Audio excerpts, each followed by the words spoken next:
For the first time since 2018, your Chicago Bears are champions of the NFC North. Welcome, everybody. We're doing a quick little emergency live stream podcast here. This is Jacob Infante, Windy City Gridiron, coming at you live on my Twitter live stream and the Second City Gridiron Facebook and YouTube pages. I figured now's as good of a time as any to go live and celebrate with you guys because the Bears finally did it. They clinched the NFC North after the Ravens defeated the Packers 41-24, just absolutely pummeled them. And I think it's poetic that uh, Tyler Huntley was the one to do it. The Packers were their fans were talking a lot of trash about, oh, the Bears, they can't even beat Lamar Jackson's backup. Well, neither can you. So there you go. And now the Bears have locked down the NFC North, first place for the first time since 2018. It's pretty exciting times. I'm going to take your guys' comments here live. If for those of you who are watching on whatever medium you're watching it, if you have just any comments or questions, I'm going to go and answer as many of them as I can. Not expecting this is going to go like a full hour like my wrap it up shows typically, but figured it'd be a good opportunity for us to celebrate together because this is historically, this isn't something that Bears fans get to celebrate very often. So this is a pretty sweet opportunity. Bust Down Ben says Tyler Huntley is better than people give him credit for.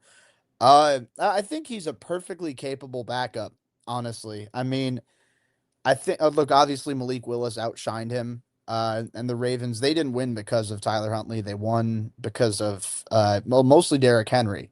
The defense showed up in spurts, but Derrick Henry was just unstoppable. But yeah, I mean, I think Tyler Huntley is better than some people give him credit for sure. Uh, Obviously, the fact that he is able to lead the Ravens to victories over two playoff teams and the Bears and the Packers, like uh, that's not, that's way easier said than actually done, and he's managed to do it. So kudos to him. All's forgiven. I don't care that he beat the Bears anymore. It turned out okay on our end, so nothing to complain about. Uh, Cole Douglas Claiborne, Packers fans need Rula. So, yeah, you guys can see at the bottom there. We will be doing an ad read for Rula. Shout out to them, our friends over at Rula. So stay tuned for that. If you're a Packer fan, definitely. If you're experiencing some trauma right now, you might be helpful. So, Spiral Sign 6 in the YouTube chat says Bears versus Packers round 3, number 2 versus number 7 seed in Soldier Field. It's cinema, almost feels like destiny this year. So, mathematically speaking, that's probably going to be the matchup that the Bears have, where they have the second seed and they face the Packers in the wild card round. Uh, and then that's going to be obviously their third matchup this year. They've split the first two. Uh, I don't know. Let's go for the first seed. Who cares? Let's go nuts. Let's shoot for the moon. Uh it's still possible. So if the Bears win out and the Seahawks lose a game, then they'd have the same record. The Bears have the tiebreaker because they have the better conference record. If the Bears win one game and the Seahawks lose out, then the Bears still have that tiebreaker. The Seahawks are the team currently in first place, by the way. The Rams and the 49ers, I mean, they could still get it. But if the Bears beat the 49ers as a result of trying to get to that number 1 seed, then it's going to be pretty tough to overcome Seattle for San Francisco. But yeah, I think it would be pretty sweet, honestly. Uh, One last time for all the marbles, it'd be their first playoff matchup since 2010. 2011, but the 2010 season, and that was the NFC Championship game. Bears fans unfortunately know how that played out. Cutler got hurt and Caleb Haney coming in. So uh, here's hoping this one will be better. So I mean, nothing's locked in yet, but it definitely seems like it's trending in that direction. I say bring it on.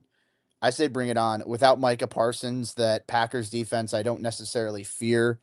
Uh, and I mean, if they have Jordan Love or Malik Willis, that offense is still going to be pretty solid no matter what. Uh, but they're definitely not as fearsome as they were earlier on in the year. So, I mean, part of that's injuries, part of that's just their play hasn't necessarily been amazing. So, Trapakeepa15 in the chat says, is Darnell Wright playing tomorrow? Not sure. Obviously, he's still questionable right now. He caught some sort of illness. There's a late addition to the injury report. He didn't travel with the team today. It's still possible that he can travel later on. Not 100% sure, honestly, whether or not he's going to play. If he doesn't, then, I'd assume that Theo Benedict would be able to slide in as the right tackle, keep Ozzie at left. He's been doing well enough there. I wish I had a better answer for you. I'm not 100% sure, so I'm sure we're going to get some news about that pretty shortly. Patrick says, how important is a Bears win tomorrow? Who would we play if we lose out? So if the Bears lose out, there's still an opportunity that they get the number 3 seed. So if they lose out, actually, let me pull up my good friends at Playoff Predictors. I don't think they know me, but I use their site religiously just for picking games and crap to see who wins what. So if the Bears lose out, so the next 2 games, 49ers and Lions, they lose both of those games, they finish the year with an 11-6 record, right? The Eagles could, if the Eagles win out against the Buffalo Bills and the Commanders, then the Eagles would have the number 2 seed and they jump the Bears. If the Eagles, let's see, if they lose one of those games, both teams have an 11-6 record, then the Bears still have the tiebreaker because they beat Philadelphia earlier on in the year. So if the Bears lose out, they'd only fall to the 3 seed if the Eagles also win out. So if that makes sense. So it's mathematically very likely the Bears have the 2nd seed in the NFC. I'd argue it's more likely they have the 1st seed even than the 3rd seed. But yeah, it's definitely looking like number 2 right now. So I hope that answers, provides some good insight on that end. Or whatever the hell. I don't know. My dad, Stephen Infante, how's it going? As a lifelong Bear fan who saw the Bears win Super Bowl 20 in person, I don't think I've been this excited about our team since then. It's definitely been a long, grueling road for Bears fans the last decade, the last 2 decades probably, especially. I mean, it's been a lot of suffering to get us to where we are today. And it feels like the Bears are on the cusp of something sustainable here for the future. I mean, you have a young coach he's calling very good plays. The culture is strong. And I think some of the parallels with 2018 show up. I mean, given that culture, given first year offensive, minded head coach, a defense that's leading the NFL in takeaways, there are a lot of similarities there. That said, I think that a lot of it comes down to the Bears' ability to finish in the clutch consistently especially against teams like the Eagles and the Packers, like good teams we've seen the last few weeks. That shows this team's legit. If anyone was, doubting it, I don't think there are any doubters left. And I think a lot of it too comes down to the quarterback play. I think that if you compare it to 2018, Trubisky was solid that year, but even then, I think you could tell, like, hey, his ceiling isn't going to be absurd, but he can be like an Alex Smith type that Nagy worked with during his time in Kansas City. Caleb Williams is playing at a much higher level than that. And I know that one CBS Sports graphic is going to tell you otherwise, but I think you show the difficulty of assignment is a lot different. The difficulty of the offense is a lot different. The ability to, hit deep throws consistently, to hit clutch throws consistently, and to execute on those 2-minute drives, it's a different level. It's purely from a mental standpoint. I love Mitch, but Caleb is like, Mitch is here or was here in 2018, and then Caleb is here. So it's very exciting to think that, look, there are still some things the Bears can clean up, but the fact that now they've won the NFC North like this, they're the number 2 seed in the NFC. They still have a chance at the top seed, and it still seems like it's only the beginning. That's pretty exciting to think about. So, Eli in the chat says, "Hi Jacob, how are you? When is the meetup?" If the Bears win the Super Bowl, I'll meet up, and I don't know. If the Bears win the Super Bowl, I'll meet up in I'm trying to think of what I'd be wearing. I'm thinking just nothing. Uh, I'm thinking just nothing at all. So if that sounds good, let me know. Uh, I have a couple people here in the chat talking about my facial hair. When did you grow French mustache? I've had this mustache since about like July, give or take. I know it doesn't show up in my profile picture. I really need a new profile picture just because the last one, it's not flattering. I get it. It's me talking on the news. It makes me seem cool, whatever the hell. Uh, but yeah, the double chin is strong, and I've got my mouth open. And plus, it's not reflecting the very beautiful facial hair that I have right now. Blizzy Blake says patchy chin hair. Fuck you. How about that? There you go. Booyah. Uh, that's my that's my comeback. So that's all I gotta say. And I can say that now because we're past the first 5 minutes, so I'm not going to get demonetized on YouTube. So hell yeah. Louis Capone says gives Ben Johnson the opportunity to have his prediction of beating LaFleur twice to come true. I didn't even think about that. I know he said something along the lines of I'm looking, I enjoy beating Matt LaFleur, 2 times in the season or something along those lines. Uh, it could happen. It could happen if the Bears win uh, in that wild card round. I mean, I think it would be huge, obviously, to be the number 1 seed, but number 2 is still pretty strong as well. Because then if you win that wild card game, presumably against the Packers, then you're going into that divisional round game. You're still the home team, which I think that's pretty huge. And then, conference championship, if you get there, like that's, you know, it's weeks away, it's levels away. But still, it's fun to think about. The possibility of the Bears potentially beating Matt LaFleur, beating Jordan Love, beating the Green Bay Packers twice in one season with that second win coming in the playoffs. And then two, thinking about if you're the 2 seed or especially the 1 seed, what it would be like to host potentially multiple playoff games at Soldier Field in one season. I mean, that would be pretty sweet. So, Chris Armstrong in the YouTube chat says, let's go. And of course, FTP. Uh, it's pretty exciting. I know it's, I keep referencing as that one clip from The Office where Kevin Malone says, it's just nice to win one.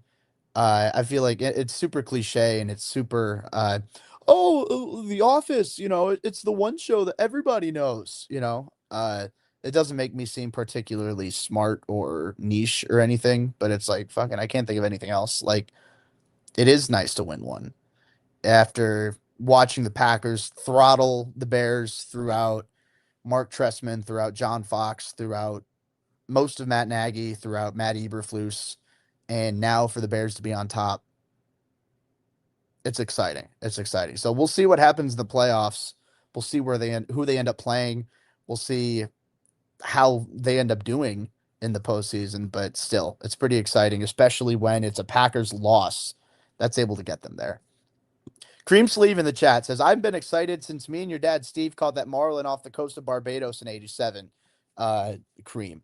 So that reminds me, my new cream sleeve hat that I got for Christmas is upstairs. I should go get it.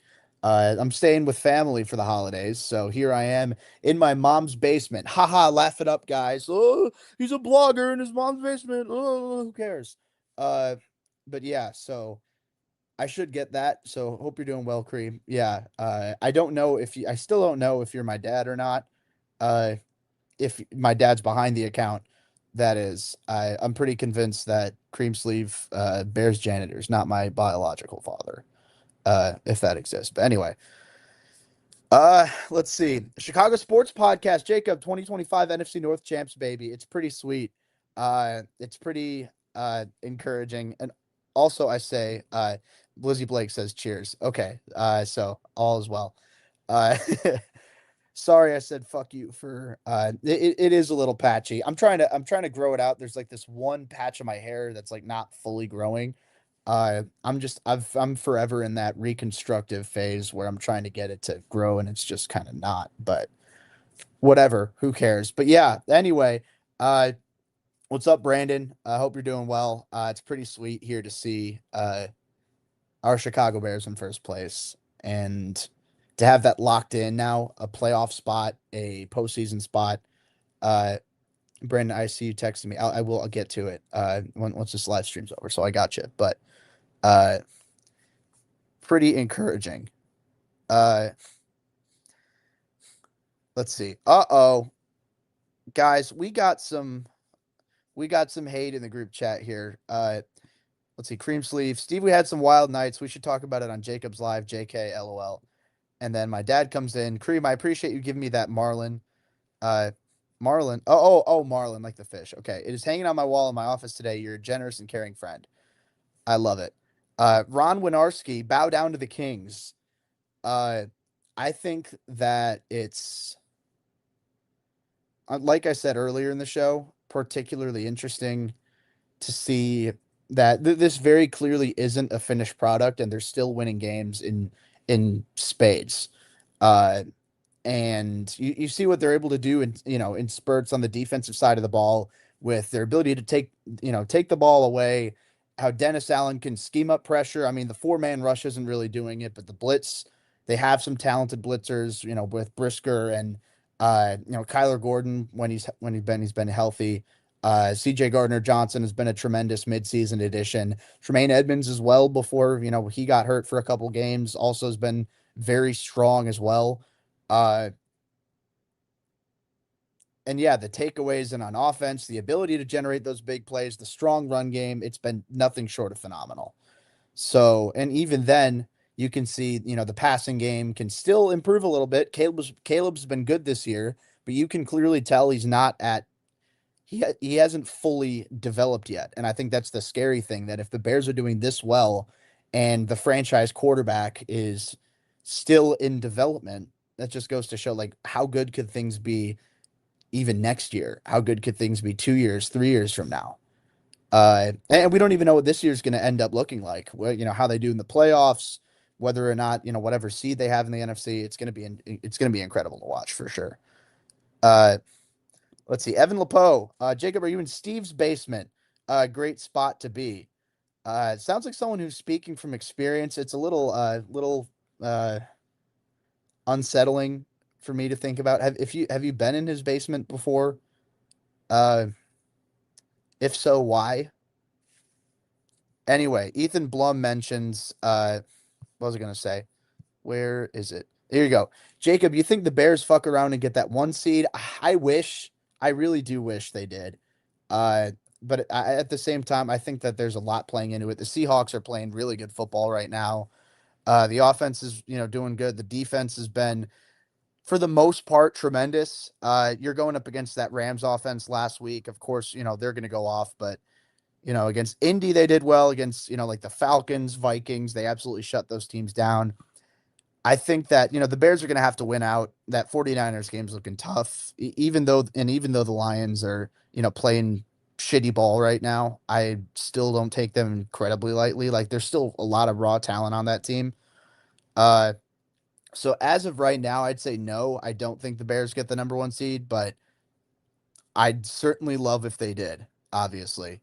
Uh, but even then, the two seed is nothing to laugh about, or it's still tremendous to think of the turnaround from 5-12 last year under Matt Eberflus, and then bringing in Thomas Brown as the interim. It's been that's such a big jump from one year to the next, and I don't remember who posted it, but I remember seeing there's one tweet. It's like the stages of an NFL rebuild is year one, you, I don't know, you get the shit kicked out of you. Year two, you play a lot of close games and you lose a lot of close games. Year three, stage one, stage two, stage three, however you want to put it. Year three, you play a lot of close games and you win a lot of those games. And then year four, you're dominating those games. So it seems like the Bears are in that third stage where they're still playing a lot of really close games, but they're winning. They're executing in the clutch. They have the coaching staff that knows what right moves to make in key situations. You have a quarterback who's unfazed in the most clutch of possible conditions. And once you kind of fine tune some of those things, like I said, in the passing game, you fine tune some of the pre snap penalties. Illegal motion, false start, whatever it might be. That's still a little bit of an issue, but again, it's splitting hairs. There's a lot going well for this team, and I think that they could be even better down the stretch. So I don't think they're going to get the number one seed, but it's definitely going to be close. Uh, Once I find this ad reads, whatever. Uh, anyway, we're gonna take a quick break here. I wanted to give a quick shout out to our friends over at Rula.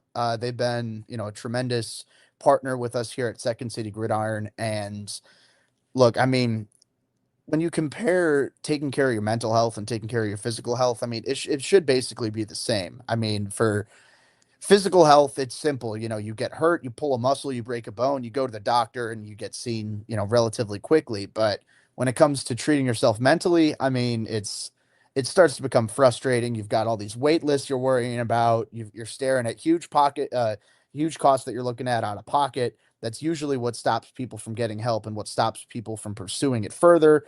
But that's where Rula comes in. So Rula makes therapy simple, affordable, and fast. They work with most major insurance plan, and the average session copay is just $15.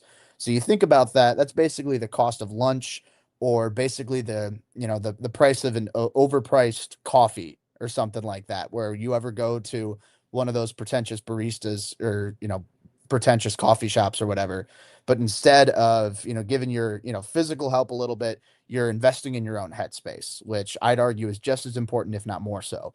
And with Rula, you're not just matched and left to figure it out.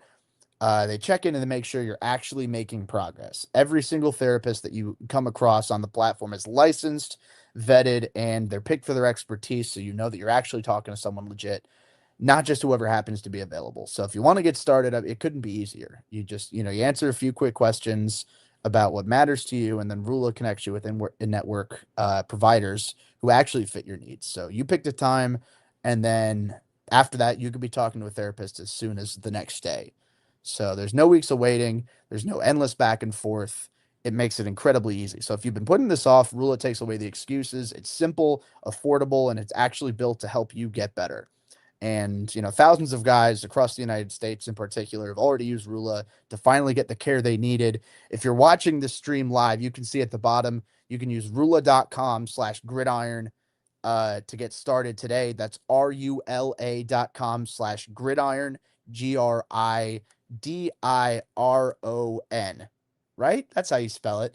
I always have to make sure, and like I kind of draw it out with my finger out when I'm spelling out loud, but just trying to be helpful for the people who are listening on podcasts, whether it's Spotify, Apple, whatever the case might be. But anyway, Rula.com/gridiron. Take the first step, get connected, and take control of your mental health. So the first thing that I see is Ron Winarski. I live in a haunted house. So that's the first thing that I see coming back. Uh, and Evan Lepeau with a shout out to Rula as well. God, I love Rula. They're incredible to get your mind back on track. So there you go, people. Evan Lepeau bringing us in with, a little bit of shout out for our friends over at Rula. So Evan also mentions, I do not want to play a spiraling Packers game one. Give me someone else. I'll take the Eagles over a fiery LaFleur. Fiery LaFleur, that's, if I say that 10 times fast, that's pretty tough. But I think that, I don't know. Honestly, I think the Eagles, that's the sort of team where they could beat anybody, but they could lose to anybody. And I mean, they throttled the Raiders 2 weeks ago. They beat the Commanders pretty handily last week. Uh, that's not a flawless team by any stretch of the imagination, but I think that the Eagles have a better. I got to be careful with how I say this because I don't want people to attack me. I think that the Eagles have more raw talent on their roster than the Bears do right now. I do think the Bears are a better coach team, and I think that that's part of why the Bears have a better record than the Eagles and why they beat the Eagles. Uh, but also, I mean, it's splitting hairs because the Eagles are divisional winners, the Bears are divisional winners. They wouldn't face each other until like the divisional round. But I get where you're coming from, though. Matt LaFleur, I think, is a coach who, I mean, he gets a lot of hate within the Bears fan base. He's definitely not perfect. And I know a lot of Packers fans who kind of jump to, oh, they haven't won a Super Bowl, you got to fire him. I think he's a lot better than they give him credit for. He's not perfect. This Packers team is not perfect, but I think he's solid. So the fiery LaFleur part, I'm definitely with you on for sure. Uh, but at the same time, I think I'd rather face, just naturally, I'd rather face the team with the inferior record. I know that's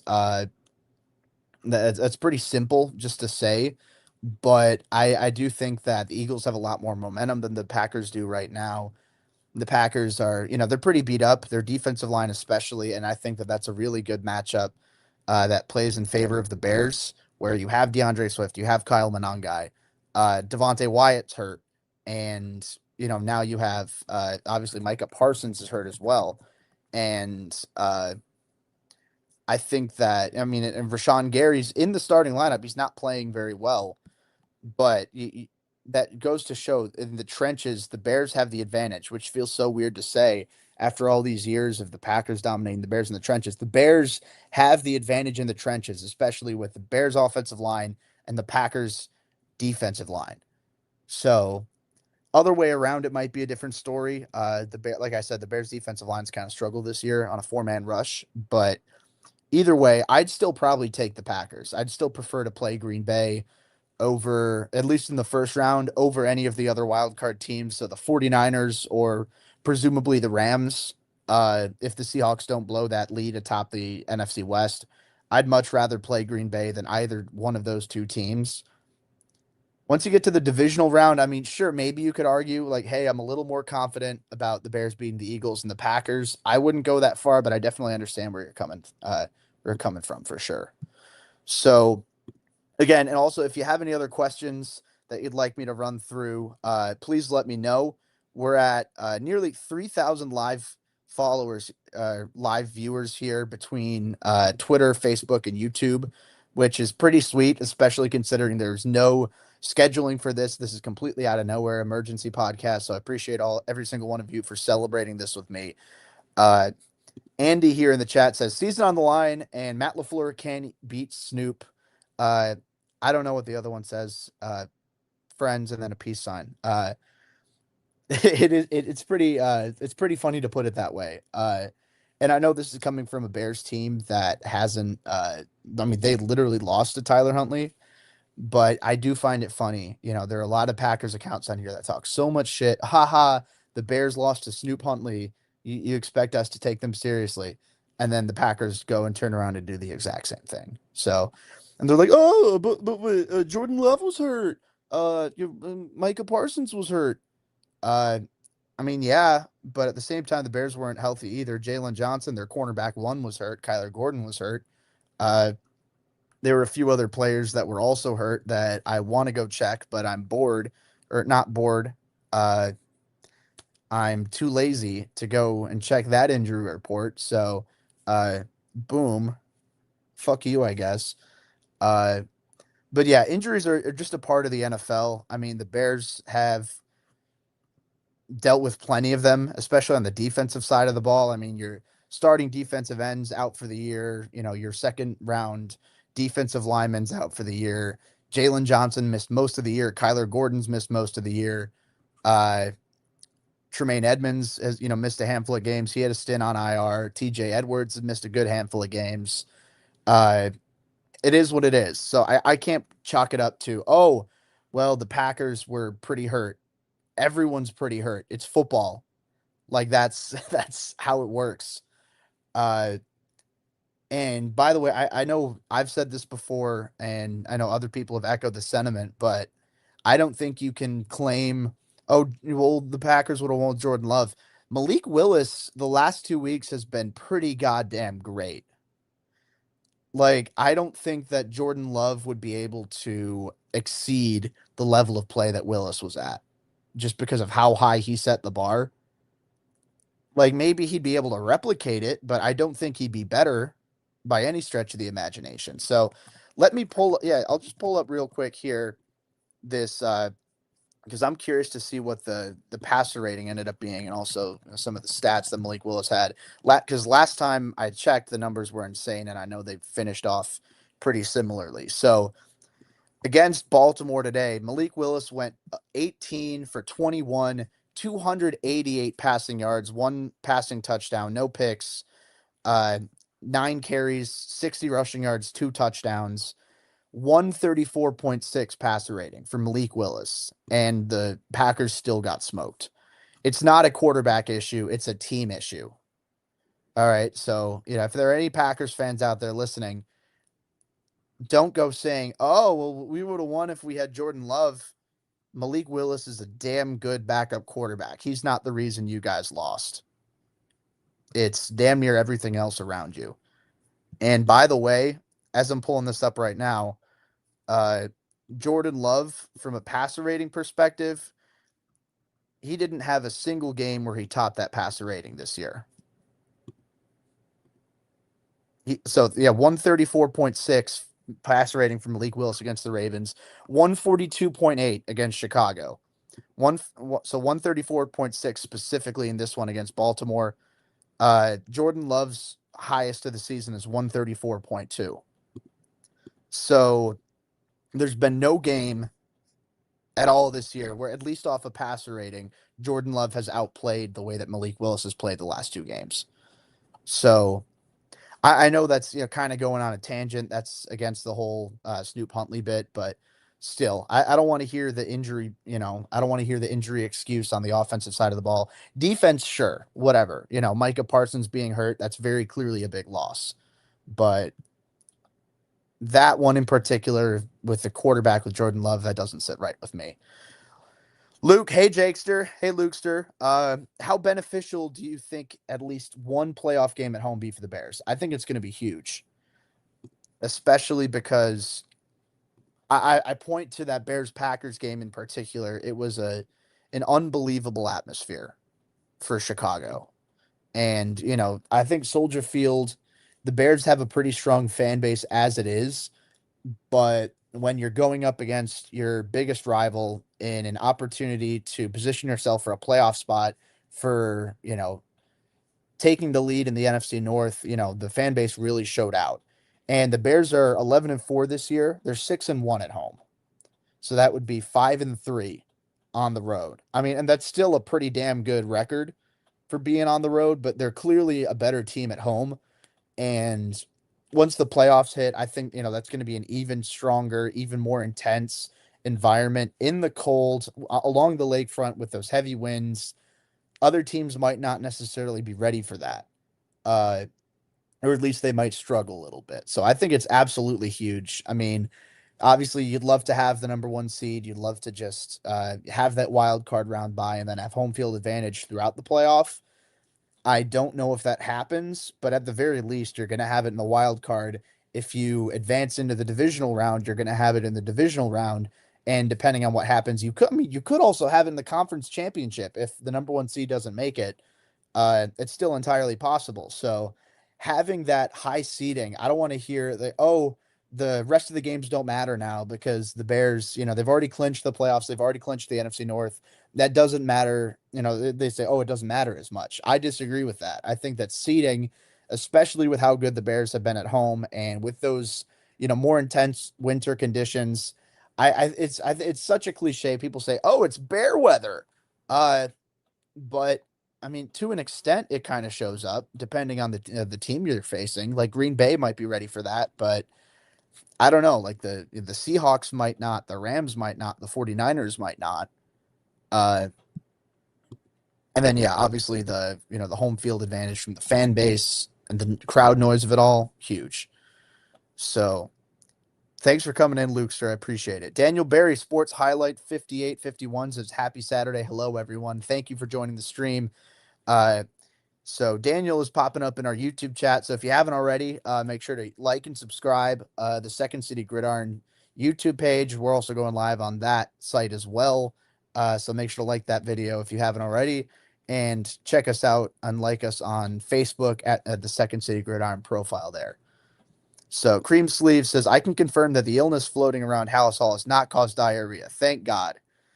Because so I had my I'm at home right now with my family because we had our family Christmas party on my mom's side. And the first thing, the only thing I was thinking of throughout that entire dinner was, God, I hope Darnell Wright doesn't have massive diarrhea right now. That's the one thing that was constantly in the back of my head. So as we were eating uh, traditional, delicious Polish cuisine. So I am part Polish, by the way. So if you don't know that about me, now you know. I love the Polacks. So I can say that, right? That's a fine word to say. Okay, that's native Polish words for a person from Poland. Uh oh, geez. All right. Uh I don't know. Some people are saying this derogatory, whatever. Or not some people, but I'm Polish. I give myself the P word pass. I don't know, whatever. Uh Here we go. Philip Charles IV. So I want to make sure I'm not butchering your last name pronunciation because I've been Philip Charles Vanderhayden the fourth. So you don't have your last name in the YouTube chat. So I did pull up your Twitter profile just to make sure I'm getting that right. Uh, appreciate you coming to the chat. Obviously, Packers fans on YouTube. By the way, Packers fans are going to be gigantic bitches about it. Shocker. It's not shocking how damn good you look right now, Poppy. God, I'm blushing, dude. Shit. Wow, I might get a boner from that. Anyway, but anyway, we feel like a team of destiny. I think he sent it a little too early. And then my dad says maybe it was your wings you left in the break room. So that's the illness that potentially Cream Sleeve might have caused. I hope he didn't. I don't think he did.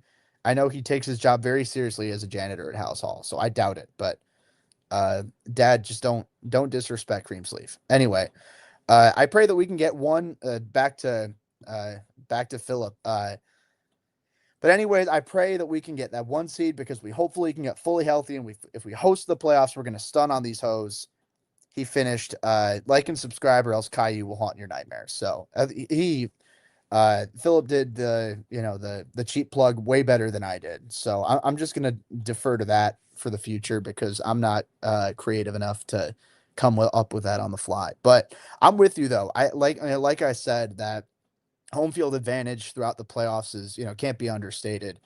And like you mentioned too, the getting fully healthy. So the Bears, do have some injuries going around right now, especially at wide receiver. I mean, Luther Burden's going to play, but Roma Dunze is not. Uh, Darnell Wright's questionable. You don't know if he's going to play. TJ Edwards is questionable. Nashawn Wright is questionable. Josh Blackwell is questionable. Kyler Gordon might potentially come back off the injured reserve list in the playoffs. We'll see. CJ Gardner Johnson's also questionable. So you got a lot of guys who are battling with maybe not serious injuries, but still, uh, you know, nagging injuries.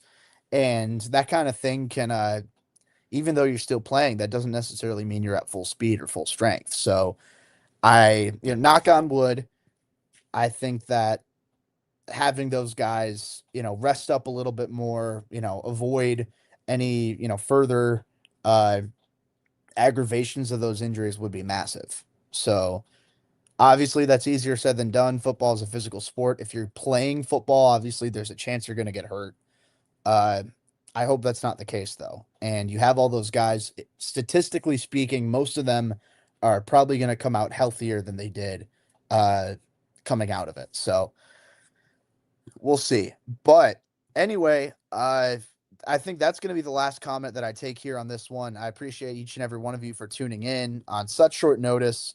Whether you're on Twitter with me at Jacob Infante 24, where you can see right there on the Second City Gridiron YouTube channel or the Facebook page. Uh, Also, Gerardo says, please, positive vibes. This season feels different. I'm 100% with you. Uh, Things feel special right now. Uh, and I appreciate every single one of you who've tuned in. Philip as well, saying appreciate you, brother. Thank you for taking the time to join the live stream, man. I appreciate it. Uh, we're gonna run professionally profane back at some point. Uh, so breaking news for the we don't know exactly when it's gonna be, but keep an eye out for that. Anyway, uh, like I was saying, I mean, for this to be a last minute, no announcement, emergency live stream, emergency podcast, we're at over 3,000 people who are tuning in right now to watch this. So very grateful for each and every one of you choosing to celebrate the good news with me, and perfect timing because my cat, who's been sleeping under my legs this entire time, is getting up. So now my laptop that's on my lap, I hope I don't get ball cancer out of it. Uh, he's coming up and shaking things up. Anyway, uh, thank you to everyone who's tuned in. The Chicago Bears have won the NFC North after the Packers lost to the Baltimore Ravens here on Saturday night. It's the first time since 2018 the Bears have won the division. Vibes are extremely high. Things are looking pretty good right now, and the playoffs are going to be really exciting. No matter what seed they have, no matter who they play, the Bears, at the very least, there's going to be playoff football at Soldier Field, and that feels pretty sweet to say. So this has been Jacob Infante. Thank you all for tuning in. Let's see how the rest of the regular season goes and how the playoffs go. But until then, bear down.